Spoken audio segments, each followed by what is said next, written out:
Sometimes you stumble across a corruption story that is so egregious it sounds too awful to be true, and this is one of those stories. There's this hospital in Florida called St. Mary's Medical Center, and it's been making headlines for some of the worst reasons you could possibly imagine. Just weeks into life, this tiny baby, Layla McCarthy, needed heart surgery, but the surgery was a disaster. After the surgery, Layla was paralyzed. Here she is today. And I really wish that were the end of it, but this is a story that just keeps getting worse. Just 3 months before Layla's operation, a baby had died after heart surgery by Dr. Black. And 5 months before that, Alexander Gutierrez Mercado had died. And a month and a half before that, Kiari Sanders had passed away. And worse. From 2011 to 2013, the death rate for open heart surgery on children at St. Mary's Medical Center was more than 3 times higher than the national average. The clips you just saw are from a 2015 CNN investigation that finally forced St. Mary's to shut down its short-lived and incredibly crappy children's heart surgery program. All told, the St. Mary's program led to the deaths of 9 babies. But instead of fixing the problems that led to this fiasco, Tenet Healthcare, the massive for-profit healthcare company that owns St. Mary's, directed $200,000 in campaign contributions to Florida Governor and possible Voldemort Rick Scott and his party. Shortly thereafter, the governor's administration repealed Florida's pediatric heart surgery standards altogether. So, for the folks keeping score at home, infants with heart disease, actual infants, are now at an even greater risk of dying. Also, Florida politicians can continue funding their re-election campaigns. Like I said, it's one of those stories. So, here's what we know. Between 2011 and 2015, at least 9 babies died after getting heart surgery at Tenet Healthcare-owned St. Mary's Medical Center in West Palm Beach, Florida. Still more children, like Layla McCarthy, were permanently disabled by their time at St. Mary's. In 2014, a full year before the CNN investigation took the story national, the deaths at St. Mary's drew the attention of the Florida Department of Health, which sent a team to investigate. Last year, a team of doctors from the state of Florida's Children's Medical Services evaluated the program. Dr. Jacobs concluded the situation at St. Mary's is not the failure of any one individual, it is the failure of the entire team and system. The review found numerous ways which the St. Mary's program failed to live up to the state standards for pediatric cardiac facilities, including uniformly inadequate reports on heart ultrasounds, a complete lack of expertise in pediatric electrophysiology, which is the study of abnormal heart rhythms, and a notable deficit of surgical experience among St. Mary's doctors, which, and I am no medical expert, is I think something you want if you're going to be doing surgery all the time on tiny babies' hearts. You assholes! Sorry, reining it in. And the independent panel's final recommendation was crystal clear. Dr. Jacobs recommended that St. Mary's stop doing complex heart surgeries on children and stop doing any heart surgeries on babies younger than 6 months old. But here's the thing, St. Mary's didn't listen, because legally they didn't have to. So the surgeries and the deaths continued for an entire year until CNN's investigation blew the lid off the story and led the program to permanently shut down. So you would think that in the wake of this utter fiasco, Florida's government would prioritize protecting actual babies from undue harm. But instead, the governor's administration abolished the state's child heart surgery standards altogether. Yeah. So the medical community was appalled, especially upon discovering the apparent motivation for the change: political donations. It's always political donations. Tenet Healthcare contributed $50,000 to Governor Rick Scott's Political Action Committee in 2013 and again in 2014. The hospital chain also directed $50,000 contributions to the Republican Party of Florida each of those years as well. And as soon as Tenet's donations began flowing, doctors reported that high-ranking government officials tried to interfere with the independent investigation into St. Mary's. Apparently, they even tried to edit the independent panel's scathing report before it came out in 2014.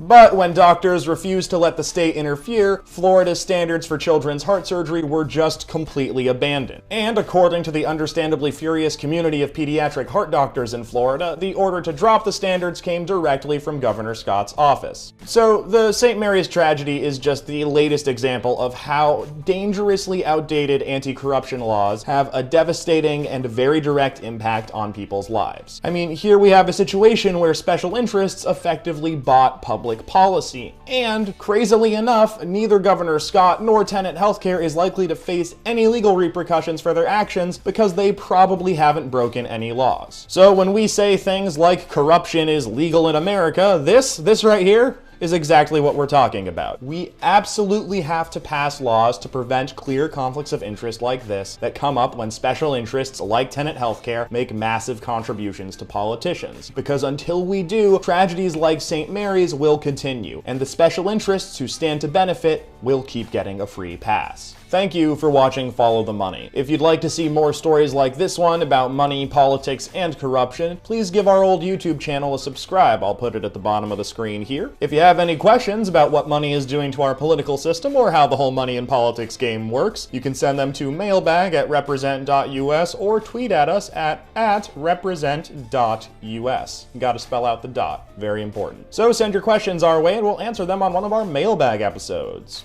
Mailbag. I'm Mansoor for Represent Us. Thanks so much for watching.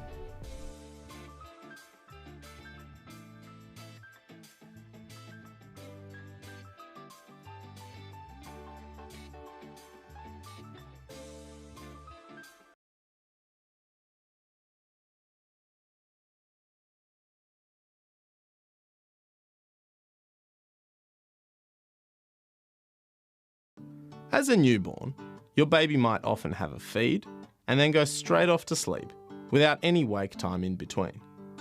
As your baby gets older and stays awake for longer, it might be harder to tell when it's nap time. But if you can pick up on your baby's tired cues and get her into bed before she gets overtired, it can make a big difference. With many babies, by the time they're crying, they're already overtired. This can make it harder to get them to sleep. Sleeping is a skill that babies have to learn, and like any new skill, it's harder to do when you're overtired. Here are some cues that can tell you it's nap time for babies under 3 months. Staring into the distance, jerky movements of arms or legs, arching back. You might also see these signs, especially as babies get older. Eye rubbing or yawning, fussing or whining, which keeps getting louder, clenched fists, frowning, sucking on fingers, grizzling, not letting you distract them, and losing interest in people and toys. Babies might do lots of these things at once, or you might notice they happen in a sequence. Now let's see what these tired cues look like in real babies.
Dog along the way.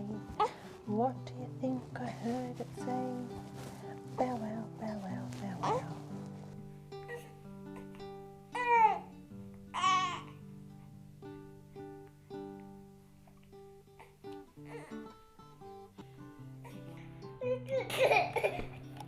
What's the matter?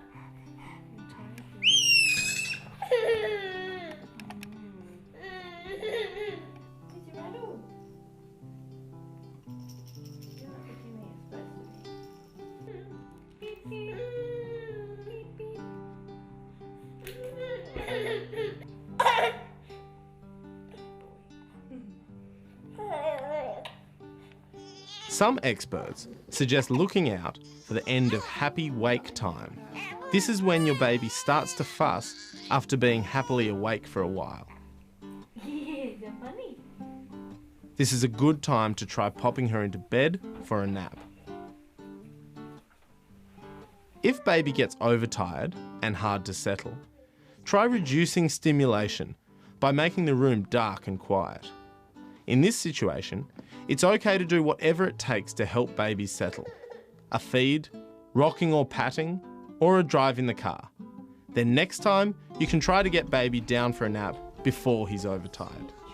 Sometimes, overtired babies get into a cycle of having a short feed, then falling asleep, but waking again a little while later for another feed because they're still hungry.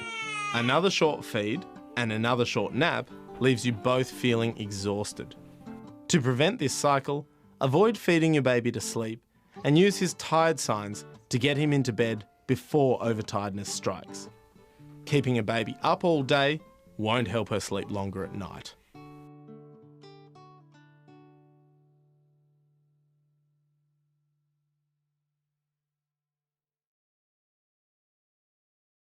Question. For those of you that are wondering how evil mankind can become before Jesus returns, you need to check out this video. You gotta repent, sir, for murdering babies. Why? Because it's a sin before God. Why? Wow. Stinky breath. Yeah, Why? that's pretty evil of you, sir. Yeah, I am. And I hope and pray. Yeah, I am. And I hope and pray that you. Yeah. Well, that's what you do to babies, huh? Yeah, I love it. You love it, huh? Yeah, I do. Okay. I hope that you come to Christ, sir. Oh, I never go to Christ. I hope that you come to Christ, No, sir. I don't go to Christ. Yeah, I don't listen to Christ. You will have a darkened heart, sir. I do have a darkened heart. Yeah. You have a darkened heart. I do very, very much so. You will stand Yeah. before God in judgment Yes, day. I one day. will. Every day. You will stand before God in judgment. Yes, I will. Every day. All of the babies that I you love have it. killed. I love it. Yeah, keep tearing the babies Yeah, apart. I will. Keep tearing the babies I apart.